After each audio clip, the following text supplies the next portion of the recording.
Hey everyone, Rarity Dash here. Time for another Patreon-sponsored blind reaction. And this one comes to you courtesy of JC107, who has requested that I react to Sequelitis, Castlevania 1 vs. Castlevania 2 by Egoraptor. So, Castlevania. I'm definitely a fan of the series, as you may already know if you saw my reactions to the Netflix show based on it, which I reacted to not that long ago. But for me, it's not really so much about like Castlevania 1 and 2. I didn't really fall in love with the series hard until the Game Boy Advance era, and I played all of those. And then eventually I went back and played some of the like key ones like Symphony of the Night. But yeah, really for me, Castlevania is about that era, the Ega era, and stuff before that. I mean, I played some of it. I remember playing Bloodlines on the Genesis, and I think I played some of the even earlier ones, but I just, when I think Castlevania, I think that later period, and I don't even know if I played these two that are going to be the subject of this video, but as someone who is interested in the series overall, it still should be pretty interesting. And also, this is my first video from Egoraptor that I'll be seeing. I am aware of him. I've definitely heard of him. I think he's a pretty big YouTuber from what I understand, but I don't think I've ever seen any of his actual content. So that could be interesting. I don't know, but yeah, we'll compare Castlevania 1 and 2, I guess, and I'm pretty sure 1 is better. I mean, I've seen other like people talk about them a little bit, I think, and I think yeah, 2 is regarded as something of a misstep, though I guess we'll see why. And I mean, with the series being titled Sequelitis, I mean, that kind of implies that the sequel is going to be a lot worse anyway. So yeah, we'll see how they compare, I guess. Anyway, let's go ahead and get this started. Sequelitis. Cool. Castlevania 1 was so fucking cool. It was fresh and exciting, and it felt great. Whipping dudes, yeah, I'll get out of here! Wow. The best part, though, was that it clearly had a lot of thought put into it. For better or for worse. See, the thing you gotta realize about games in the NES days is that last stability was even then a big issue. Games were anywhere from 30 to 60 bucks, and that shit's steep. You couldn't pay for that shit with your fucking lunch money. The NES cartridge didn't have a lot of space, so developers had to mind their limits, but also try to make a game that lasts a long time, so people felt like they got their fortunes worth. Oh, wow. Easy Out at the time was making a game that was frustratingly hard. Yeah, that's what a lot of them did.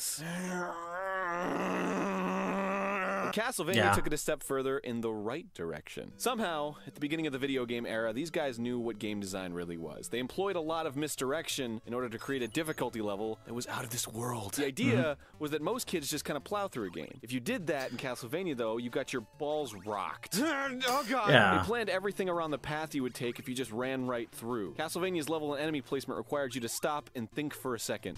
Be careful and mind your surroundings. It made you take in the level. Sounds like design, Castlevania. find an effective way to beat it. Or you It could looks just like die. I do. And despite being this great vampire hunter, your whip had like this delay on it. This was intentional. Jumping didn't have a delay, but your whip took a second to fire up. This added this huge level of depth to strategizing your attack, and it made plowing through enemies that much more of a non-option. In a way, it was kind of like a metaphor for being in an actual scary situation. Well, there's Dracula. Just rushing like nothing mattered, throwing your fucking life away. You would stop. It's interesting to see how much of this is the situation like before slowly and carefully. how much of this stuff carried over to it was fucking great. later It felt entries. smart and complex, and it Later was entries in the class. series. Yeah! And then they made a second one. Oh. So I know the angry video game nerd made a video about Castlevania 2 Simon's Quest, and I love him and that video, but I don't give a fuck! So here's what they did right in Castlevania 2. Number 1! Game feel! So, Castlevania 1 and 2 employed the same basic elements. Attack with your whip and kill enemies, yada yada, bing bong boom! But Castlevania 2 had better game feel in general. It just felt better. The whip sound effect was way cooler. That's important. And the death sounds were better. There were more enemies that took more than one hit, and they made wailing on enemies feel so much better. They added more of a freeze to when you hit the enemy that took multiple hits. Also, the little explodey flame was nicer, and it was a much better indicator of death, because it was brighter and it just... That's important like too. It popped out. It was clear you killed an enemy, or at least that you were hitting an enemy, and that felt good. It felt good. It felt good! It felt really good when I beat the shit number 2! Day and night! Are you being serious? Yes, I'm serious. Come on, you're kidding. I'm serious! Look, okay, I know you've all seen the AVGN review. I haven't. Complained so much about that shit. Yeah, okay, maybe the little... Man, I've seen him kind of tedious. complain about it, but that was in a different video where he just When kind it of showed referenced up and it. it lasted for 7 centuries as you're waiting to play. Okay, duh, that's a given. And they should have fixed that. But the concept of this element was new and it was exciting. You never knew when the world was going to turn on you. And it reminded you of this kind of sense of looming evil. It does seem like a cool concept. Y'all love it so much. Castlevania's theme was horror and fear. This was difficult in the NES days because, I mean, look at this. What is this even? So they had to, like most other developers at the time, resort to using the game to set its tone. Can you believe it? How do you make a game that looks like this? Or this. Scary. For Simon's Quest, it involved making the player feel helpless somehow, afraid of something bigger that he can't explain or control standing in his way. This shit was scary, or at least unnerving. And it was especially scary when you were low on health in the middle of a long stretch and you're like, please don't let there be a curse, please don't let there be a curse, please don't let there be a... Oh. The prompt alone just scared the shit out of me the first time I saw it even. I was just like, what is happening? Castlevania 1 didn't have that shit. It just had goofy skeletons throwing bones. Yeah. Fall apart. But okay. What did this do, alright? Simon's Quest is dumb, and it's stupid, and it's stupid, and it's dumb. Okay, here's what they did wrong. Number 3, towns and the RPG! The towns were dumb and boring and had nothing to do with hitting things with your whip. Okay, so this game added RPG elements where you had to buy upgrades from a store. Hearts that you Well, they do that eventually the right way. Your ammo for your alt weapon, with Castlevania. which was the bomb, by the way. Instead are money to buy upgrades and other necessary objects for completing the game. So instantly this becomes farming, and instantly this becomes pointless and dumb. These kinds of things were meant to elongate a game. They're made to manipulate you into thinking you're achieving something more than you're actually achieving. What? Huh? What? What? An element in a game wasn't made solely for me to have fun? Oh no. That's no. Let me ask you something. What is the difference between A, killing a bunch of zombies to get hearts out of them, collecting the hearts, and then going back to town to get an item to go to another part of the game, and B, playing a game where you kill zombies that are obstructing your forward path to another part of the game? Answer 4 hours. See, this is the difference between Castlevania 1 and Castlevania 2. And he's not wrong. This is pretty wholly the difference. Becomes the source of all the game's shortcomings. Simon's Quest is very manipulative. There's a lot of fucking running around. Castlevania doesn't waste your fucking time, and it gives you a goal to look forward to. A really tough boss battle that's exciting and interesting, and a ridiculous difficulty. Holy fuck, it's hard! Wow. Fuck, this shit is hard! Fuck, oh, look at And this death. What do? Number 4! Health and continues! Castlevania was just straight up hard, but Simon's Quest dumbed down the difficulty substantially. And part of that was another thing that changed. No chicken, just churches. See, these are the kind of analogies I love about video games. Castlevania 1 is to chicken, as Castlevania 2 is to churches. What the fuck are you talking about? Mysterious hidden roads. Church is chicken, I guess. Castlevania 1 healed you, but in Castlevania 2, churches and towns heal you. So in Castlevania 1, if you needed health, you were fucked! Unless you got lucky or you knew exactly where all the chicken was hidden, and you were at a spot where there was, you know, indeed chicken in the walls. In Castlevania 2, which makes you were all the man enough sense. to make a pilgrimage to your local town. You could hit up the church and get all your health back. But if you died, you just kind of respawn where you died. Oh. Okay. Well, whatever. Yeah. But hey, if you fucking lose all your life, you have to continue, which still spawns you exactly where you died, but you lose all your hearts. So if you're headed to buy some super important item that you need to advance, and you have to continue, then you gotta fucking grind more hearts out of enemies and waste more of your fucking time. And wandering back to a town that's a bazillion miles away to get your health back wastes your fucking time. I hope you see where I'm coming from so I don't have to keep wasting my fucking time explaining it. Either of these things could have been toned down by making health drops or just even keeping the fucking wall chicken around. Mega Man. The point is they're wasting your time for no fucking reason. Number 5! Gotta love the wall chicken. Okay, I don't know about you, but the first thing that struck me about Simon's Quest when I first started it up was how boring Simon looked. Makes me wanna fall asleep. Looks a bit drab. Orange! Castlevania 1, he popped out. Bzam! But all of the level palettes incorporated orange in some way, and often incorporated shades of blue, which is orange's complement. AKA, it makes orange pop out. It made everything really pop in general, and the game felt alive. In Simon's Quest, Simon got this dull black outline with red dark tunic. Snore! Stages often incorporated very dull, washed-over color combinations and rarely added splashes of color and small details like Castlevania 1 did. To its credit, Simon's Quest incorporated a lot of green, red's complement, but it was all muddy and mostly stayed in kind of this safe dark palette and never deviated too far into the brighter shades, like Castlevania dared to do. Overall, it felt boring and it had no soul or character. All the levels kind of just bled together into one big dark gray mess, which kind of reflects the entire game, really. Whoops, did I just say that out loud? Without a doubt, the worst culprit of bad palette choices. An entire town was all one flat, uninteresting color. Go indoors. It's all blue. Go outside. It's all red. Night comes and it's all dark blue. I mean, seriously. I know the NES has a limited palette, but come on. Give me some contrasting colors. Give me some complement. Give me something interesting to explore and look at. Number 6! Stupid enemy shit! Okay. So, as I mentioned before, Castlevania 1 has genius enemy placement, and it was wicked memorable, and it gave you the sense that the game was thought out, and it was just so hard. Like, yeah, okay, it was all possible, but it wasn't like the controls were bad. You just had to strategize your jumps and attack at the right time, but holy fuck, it was so goddamn hard. It was so hard, dude! It was frustrating, and it would put you in a shitty mood because you keep fucking dying. And dying. When you beat it, though, it was super triumphant. But it made you, like, even more stressed out for what was to come. God damn it! Anyway, sorry. So basically, Castlevania 1 is the perfect example of the advantage of linear gameplay. You can plan around one scenario. The player is coming in from one direction in any situation, and you can plan enemy and level placement accordingly. You can really give the player a tight, consistent experience that they'll remember forever. But look, in Simon's Quest, like, the enemies were in places that were just asking to die. Like, check out this part where I'm just naturally jumping and swinging and I'm landing hits on every enemy without a second thought.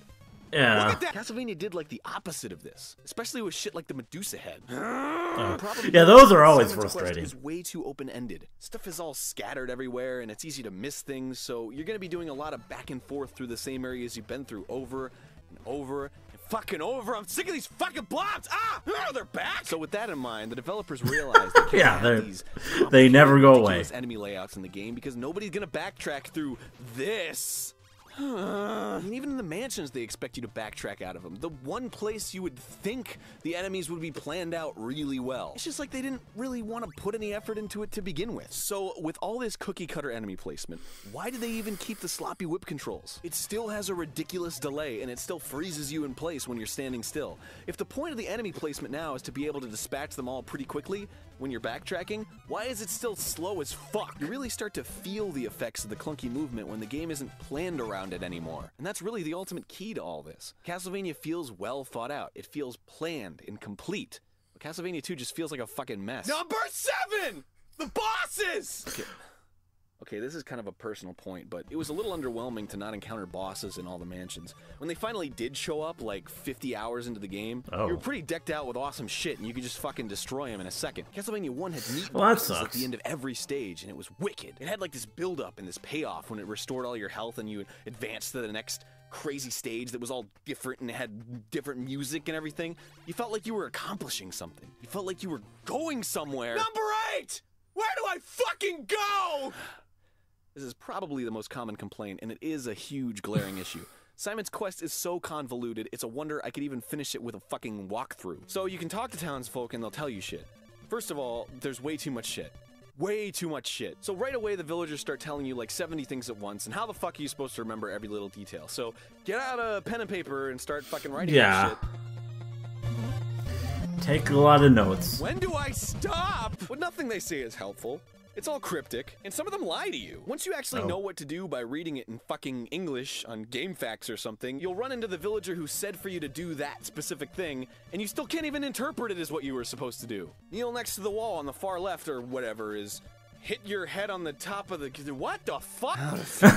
Okay, see now, what I think is kind of nice is this dude named the Almighty Guru did a ROM hack of Simon's Quest called Simon's Quest Redacted. And they did a couple things way right. Number 1, the text crawling is wicked fast. Number 2, all the dialogue is rewritten in fucking English. So people say things that actually clue you in on what to do. Number 3, the night and day transition is lightning fast. It was a really nice gesture, and it truly shows how creative some gamers can be. But when it comes down to it, the minor tweaks can't fix an ultimately broken game. See, everybody nags about all the little things that annoy them about this game, but if the game itself is bad, fixing those things won't really do much in the long run. Knowing where to get the items is great, whatever, but getting there is boring. Jumps are frustrating, enemies are lifeless and forgettable. Running around back and forth is tiring, grinding for hearts is a fucking chore, it's a fucking mess! The point is, Konami tried something different with Castlevania 2 in order to make it last longer than Castlevania 1. That's the bottom line. They probably heard that people that's still not that long a was playtime. too difficult, so they toned it down to give the player avatar strength, leveling up the player's avatar while still maintaining the basic level of difficulty throughout. It wasn't hard in the traditional sense, it was only imaginary hard, because enemies took more hits if you didn't have the best whip,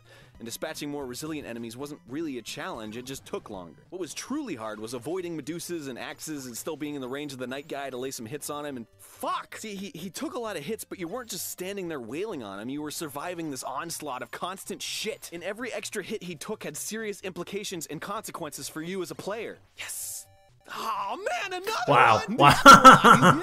Castlevania 2's cheap last ability is easily identifiable because it falls flat in so many areas, aka it sucks. But the more recent Castlevanias have been using the exact same tactics that I've been complaining about. There's a lot of running around, you level up your strength, you have to get items in order to advance forwards, but these games get unreal praise. Why is that? It would be because they use design choices that complement all of this shitty boring. Leveling up feels good because all those sparkly sounds and colors.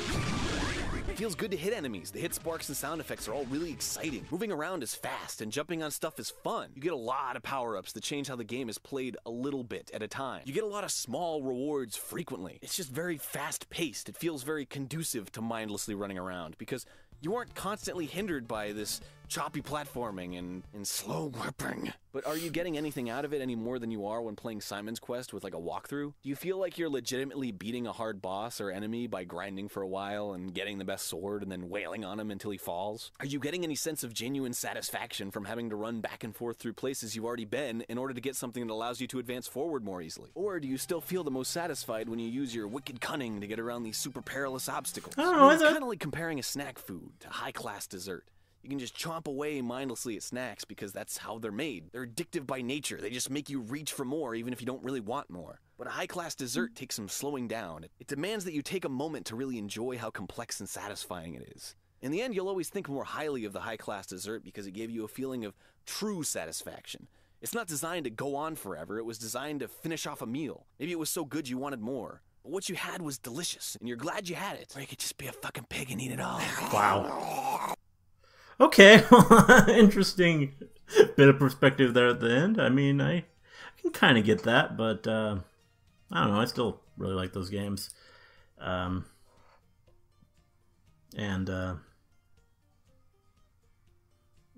I'm not really too inclined to play the first one, though. It does look pretty good. I mean, for that era especially. Like, that kind of difficulty. It makes me think about my current experiences with Dark Souls 3. I mean, there is kind of that reward to just being able to beat something that's really difficult. To just kind of figure it out and all that. But yeah, I don't know.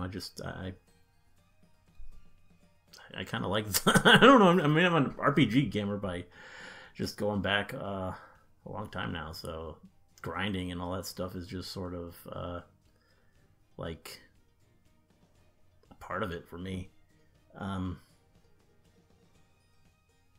So yeah, I think it's just kind of a difference of taste. But I do agree with why his points about why it works better with those games as opposed to what seems to be going on in Castlevania 2, where it just isn't quite properly realized and everything just isn't optimized for that kind of grind. And just, I mean, with the game not being laid out properly, just a lot that seems to be wrong with that. And he made it pretty, he made a pretty good case, even having not played it myself, for why it's probably not the best game ever. Yeah, I mean, didn't really look that good. And the first one does look good. I mean, I would definitely try that, but yeah, I don't know. I mean,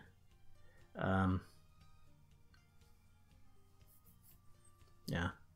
Not really sure what else to say, but this is interesting. And as for Egoraptor himself, he's definitely I can see the appeal, just another kind of anger-prone individual who is pretty funny, and seems to just have that wit and that insight and and that rage, which seems to be pretty important to what he's doing here.